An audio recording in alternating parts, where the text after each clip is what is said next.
what identifies a good investor client that you're going to do a rehab? What do you look for in that person? What do you not look for in an investor client? What's a red flag? So if you have a contractor that is that on point, that can start work the day of closing, that's amazing. So kudos to you, man. Hey everybody, welcome to another Borrower Spotlight, Contractor Spotlight. I'm Parker with REI Funding Partners and excited to have Harold here with us. And a little bit about Harold, we met you probably a year or two ago. You were a borrower with us. You have several projects of your own going on. And then you're a general contractor full-time. Correct. So you help renovate projects for other customers, investors, and then you also do your own. And for you guys to know out there, that's a pretty rare person. A person with a general contractor expertise who also flips their own properties. And so you have a unique perspective. The real estate world, flipping properties, pros and cons, and a lot of knowledge. And so dude, excited to be here with you. And real quick, we were actually at a property in Mobile, Alabama. That's where you live. We do a lot of business down here in Mobile. We're actually at a customer of ours, Sean Scott's property. So shout out to Sean. Harold's doing a renovation for Sean. So first, walk us through, you and I were discussing off camera a little bit about your story and wondering if you could kind of share your start in real estate, like where you come from and how you got here. Okay, so I have a background in construction for quite some time. When I was a kid, my father-in-law has taught me a lot on how to build homes, things of that nature. Back in 2020, the pandemic, I had a different business going on. We were shut down. Most people were in the first couple of months. We were sitting on a bunch of cash with my wife, and we decided to go ahead and start buying properties. We bought a couple of rentals, and then we went to a multi-family home in Mississippi. Then we got into a flip. We ended up in the backside of a contract issue with the contractor, came back to Mobile, bought a couple of more rentals, tried doing more flips, did pretty good, and then it eventually had another issue with a contractor not meeting deadlines, and a couple of things, it's kind of the same story as you guys probably hear. But man, I got fed up and I decided, well, I have a background in construction. My father-in-law has a lot more experience on business, on management, on hiring, training. And we decided to start our own company, Hall Services. We started just me being the laborer and my brother-in-law. We bought our property. My first property I ever bought actually was with you guys. Yeah. And I remember I called you guys, asked me, how did you hear about us guys? Bigger Pockets. I lived in Bigger Pockets. About lenders in my area, you guys were number one and number two. Well, the first to answer the phone and call me back. Boom. So actually the only company to this day, and I know I sent at least 15, nobody's calling back besides you guys. So we did our first deal with you guys. We rehabbed it in about 6 weeks. I did a perfect burn on that one. Then actually ended up selling it. Ended up doing a couple of more flips, and we kind of started growing to word of mouth. And I started hiring more people, training them, and it's kind of where we are right now. So I have the perspective of being an investor, so I understand the numbers. I understand, you as an investor, you need to make money out of the deal. I understand the ARV, the whole lingo of the lending. I do understand that, and obviously know how to rehab a property on time and on budget. Yeah, dude, I appreciate that, and thank you. We at REI Funding Partners, we pride ourselves on relationships. It's not just another loan. Yeah, that's how we make money, but we know if we can equip our customers and provide service to our customers more than a lender, they succeed and we grow. You have grown leaps and bounds. You're on your third or fourth deal with us. You do other deals, and then you're rehabbing countless other projects for investors. So you've grown a lot, and it's been exciting to be a part of that growth. So Harold, talk to us a little bit about, from a contractor perspective, if a investor comes to you wanting to rehab a house, first let's start with the good investor. What identifies a good investor client that you're going to do a rehab? What do you look for in that person? The biggest thing is them kind of having a knowledge. Now, I'm not saying the knowledge of everything. I understand that not everybody's experienced, but the basic knowledge of what they want, right? They need to have an understanding of the budget and what they want, whether they want a 3-2 or 3-1, what's going to sell in that area, and the basic knowledge of what they want the finished product to look like. Before I start a project, whether it's an investor, either myself or a homeowner, I have a 3D layout or have an image in my head that I pass down to my team. In this property, this is the goal for this property, is to make it a 3-2, a 4-2, and whatever it is, 2 is going to be the kitchen. We try to make the property look exactly how you want it before we start. That makes us more efficient, faster, and you get a much better result. If you have any hiccups, it's easier to overcome those if you know the budget and if you know what you're looking for. Yeah. So that's kind of the biggest thing is preparation. Second big thing is communication. I'm kind of big on communication. There's an issue. Yeah. I always answer the phone. I always I send videos, images to the client pretty much almost daily on the project. Those are the 2 biggest things: is preparation and communication. Yeah. And I think too, as we were talking earlier, too, that you had experience, and so if you can kind of go be free-handed when an investor comes to you, it's like gives it to you. Go, hey, you've done X amount of projects in the area, you know what works, and it's like you're given free reign that allows you to just knock out the property fast. Because we've been here, I think Sean closed on this property a couple of weeks ago. Yeah, like 3, maybe 4 weeks. Actually, yesterday was 4 weeks ago. And it's like you kind of have free reign of ideas of what you need to do, and you run with it. Yeah. And there's not a lot of back and forth, change orders, things like that. It's going to slow you down, or Sean's on the call figuring out what's going on. So if that investor can go, hey, here's my rehab budget, you can agree on that rehab budget, and then trusting a contractor like yourself that's done a lot of flips in the area to just go, okay, hey, I'm gonna knock it out. And so we'll show videos as we're talking about this property, but only a couple of weeks ago was this closed on, and you're over halfway done, gonna be done in probably next week. Yeah. So it's incredible. Yeah, we would have been done this week, but obviously, as you know, things come up. We had things with the foundation and things electrical that had to be done. So that pushed us about a week, and I would have been done probably today. But this Friday, we'll be done. The benefits of kind of when the client, Sean, hey, turnkey, before we started the project, he wanted to make sure that obviously we stayed in budget, and he wanted to add a master suite. That was his only 2 recommendations. Budget, that goes for everybody, obviously. I want to stay in budget as well. I don't want my clients losing money. And that was the recommendation, hey, I want a master suite.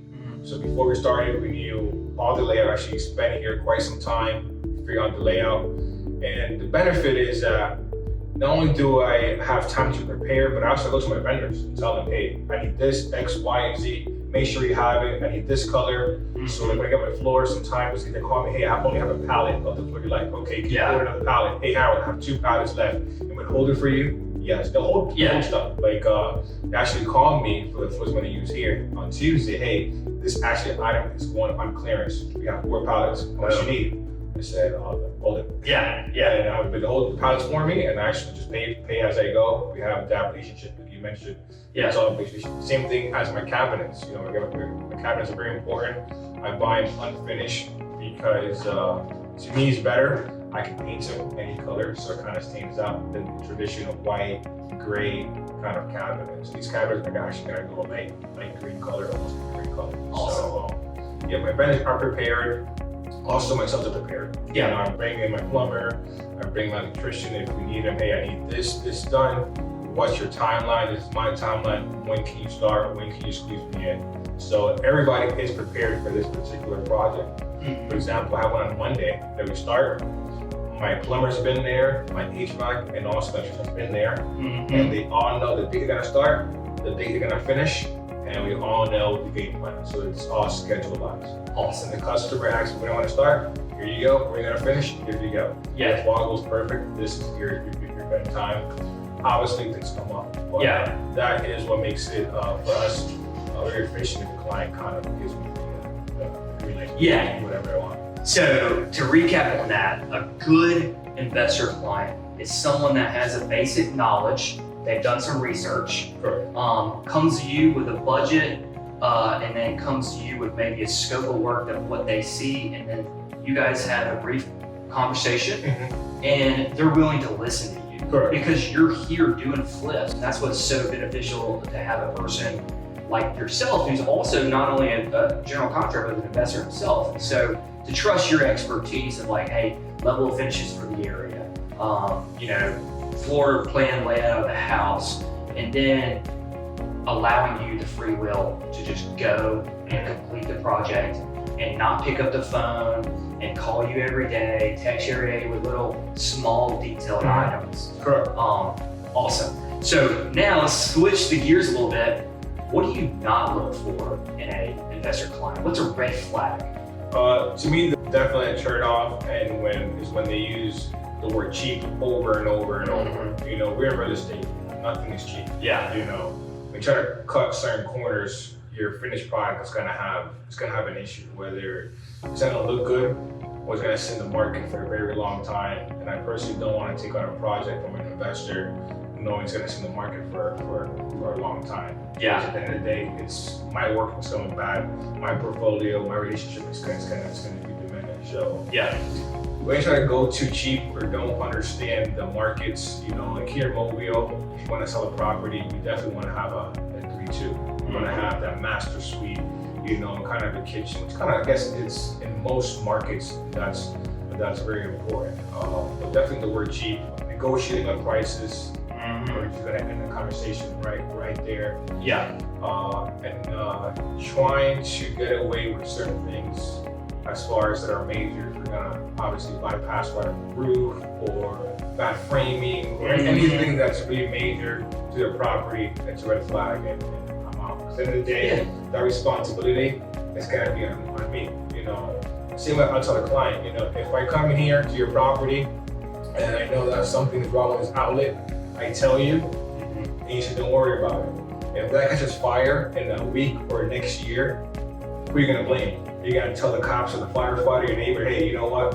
Oh man, Harold told me about it. Yeah, that's right. I told him no. Yeah. And be like, you know what? It was his fault. Yeah. So those are the key things that I look for not to do the project. Yeah, and so that's such a good point. And bad communication as well. Bad communication. Because I have pride on sending a quote within 2 days, and I usually follow up in a couple of days. It takes them like a week or a month to follow up with me, because it takes 5 seconds to text me, hey, okay, I received it, thinking about it, I'm shopping around, cool. Yeah. But my saying I tell you is how we start is how we finish. That's right.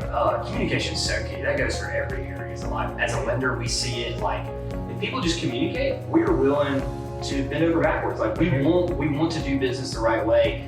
To go back to the cheapness, that's so important. And what I hear out of that is typically like a new investor wants to be cheap on stuff, mainly because they may not have a great deal. And so when I go back, like just try to get a better deal. Like negotiate the purchase price lower. You do not, as you're doing a flip, you do not want to skimp out on your renovation, beat your contractor up on prices, because if you're beating your contractor up on prices, it's because you don't have a good deal. You're trying to minimize margins somewhere else. And one thing you don't minimize margins on is rehab. And so I appreciate you bringing that up, man. For sure. Yeah. For sure. And also, when you beat your workers on pricing, they're not gonna want to come back and work fast enough. Yeah. Speed's everything. Let's talk about speed for a second, because you've been known to knock out projects quick. So talk about the speed of a project and how that's so important when you're getting free reign. Like you're able to knock it out. So it first starts on, for example, this property. Sean called me, hey, this property, I want you to go look at. And I came, before I came here, hey, what's the plan for this property? He said, just can you try to make it a master suite? You want a master suite? Okay, so I came with my crew. We spent like an hour and a half here doing the layout. Before I left, I did the layout. I asked him what the budget is, and I went over my layout. I did a video call, went over the layout. Hey, this goes here. Everything was marked on the walls, on the floors, so we could. And before we left the house, an offer was submitted on this particular property. It was approved. After approval, I think I came back one more time with my subs, just to know, hey, we're gonna need an outlet here, we need this here. Came back with my crew again. Hey, that's the plan. Let's see if there's any flaw in this plan. Yeah. So we spent, I think that day, about 2 or 3 hours seeing if there's any flaw or a way to make it better. So before we actually started this project demo, we had a good 4 to 5 hours built into it. And then when it was closing time, I think was like on a Thursday around 1 or 2 o'clock. We were here about maybe an hour before closing. Once he signed, came in here, so I started demoing. That's So awesome. everything was prepared. I went to my vendors. I needed X, Y, and Z. I ordered light fixtures. I ordered a bunch of stuff. Yeah. I didn't order. At least I had the list ready. I had an in-house designer. She was also here and figured out a bunch of stuff. So. Yeah. So such a good point. Speed is everything. Especially, if you have a contractor focused on speed, because it's like the more jobs you can knock out, the more money you make. Yeah. The investor speed, you're paying less money on holding costs. Time and payments to your contractor, you're able to do more jobs. The lender gets paid off quickly. And so if you have a contractor that is that on point, that can start work the day of closing, that's amazing. So kudos to you, man. As we kind of wrap up this conversation, we were talking about something very cool earlier about raising money. And just the general conversation of always telling people what you do and building relationships with people, because you don't know down the road how that's going to come. So kind of tell that unique story, because we were talking about hobbies that we were getting involved in, and you like to play some video games just like I do. So to tell that quick story real quick. So yes, my hobby is kind of video game besides real estate, running the business.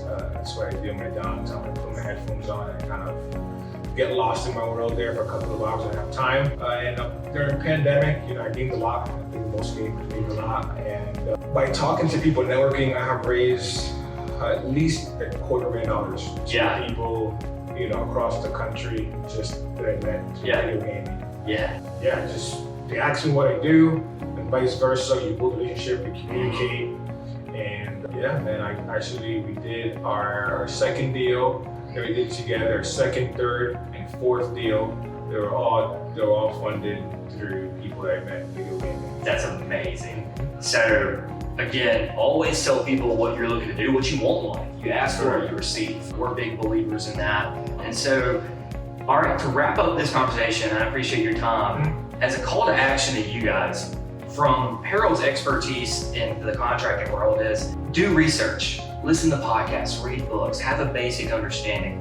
Come to him with a budget, don't do change orders, don't be cheap, and always tell people what you do, be willing to adapt and listen to Harold's advice, because he's in this daily. And so, man, we appreciate you. Sure. And we'll give a link to Harold's company, All Services. And if you're in the lower Alabama area, LA, Mobile area, reach out to Harold. If you are looking to rehab a house, flip a house, he's willing to reach out to you, talk with you, give you a quote, see if you guys can do business, man. So I appreciate your time today and walking through this project with us, bro. Thank you for having me. Thanks, buddy. See y'all next time. Bye.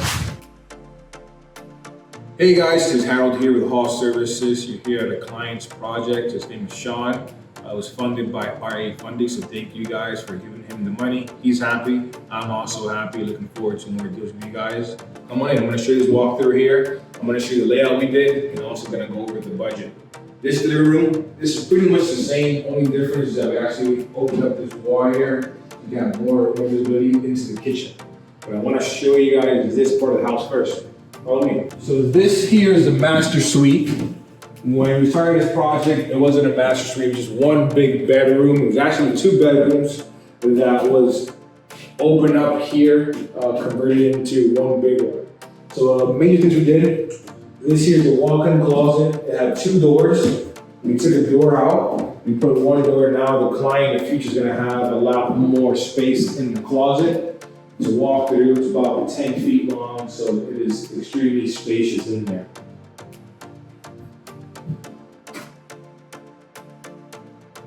Our designer, if you notice, she loves these 2 panel doors. Very modern. These are modern. We stay away from the 6 panel doors. 2 panels are Craftsman. These are more applicable with the black accents. It really pops out. Right in here, this is the bathroom. We completely built this from scratch. So when we initially came, this is the layout. It's actually written on the floor. You can't see it from the camera. But right here it says 48-inch vanity. So it's gonna go right in here when it comes. It's gonna be your toilet, and this is gonna be your tile shower tub. Tile is actually on the way to be delivered. This should be done by the end of tomorrow. And originally right here is a closet, so now this is gonna be your linen closet. Now this is the guest bathroom right in here. It's pretty much still the same as far as the layout. We had to do the foundation in this particular part. That was one of the change orders that came out of nowhere. We have an alcove tub in here with the with the fake subway tile, so they look really, really nice. We got the black accents already on the way here. Every single project, one of my things that I always do is I cover my tub. People like to sit on them, also stand on them when they're doing drywall or the paint. Now when it's protected, you can sit on it, you can stay on it, and the tub won't get damaged. Those are the small things that I would say your GC should be doing to keep your project nice and clean and not cost you guys any money. So right here, you can't tell anymore. Actually, you should be a door here leading into the kitchen. So that got blocked off, and now you have another private bedroom. You have a closet here. So that's some of the things we did. And I'll show you another part of the house. Also, if you notice on the floors, you see a bunch of blue tape. I just started doing my floor inspection, my pre-floor inspection. So flooring comes in on Monday. Those are already the high spots and low spots. Basically, that needs to be sanded down to have a nice, smooth flooring. It's very important to have perfect subfloor when you gotta install LVP. If you don't, what's gonna happen? It's gonna buckle. We don't want that happening once you finish the project. Imagine the walkthrough is buckling or during the inspection. Now this is your kitchen. So right here was a door. That was closed off. We added a lot more now cabinetry. So you have your stove right here. Lazy Susan, diagonal cabinets. You're gonna have your sink, your dishwasher, your fridge goes here. So now you have lots of cabinets. This is your kitchen. On this side here, this is your room. That stays as is, nothing special there. Now this was a bedroom that had half a bathroom in here. So we kept the half bath. So now it's gonna be 3 bedrooms and 2.5 baths. The only thing that was missing in this project that adds value, it was unofficially a bedroom, didn't have a closet. So we actually framed out this section here, and now you have a closet. So the 2 things that he wanted was have a master suite, and he wanted to have 3 bedrooms. So we added the master suite on the other side, and by adding this closet, now it's officially a bedroom. You have lots of windows, lots of storage in this property. As far as the budget, we started with a budget of about 36 with a couple of change orders. It was right around 41, 42. So yeah, this is our project. It'll be done in next week from start to finish with no hiccup. It should have taken us 4 weeks. That is only done with proper communication as far as anybody knows when it's closing, giving me time to prepare for closing. I think he pushed it back a week or so that way I'm finishing up on the projects, not just sitting here. Like I said, I had everything detailed exactly how this house was gonna look like before we even started. So that's it, guys. Thank you for the tour. Appreciate it.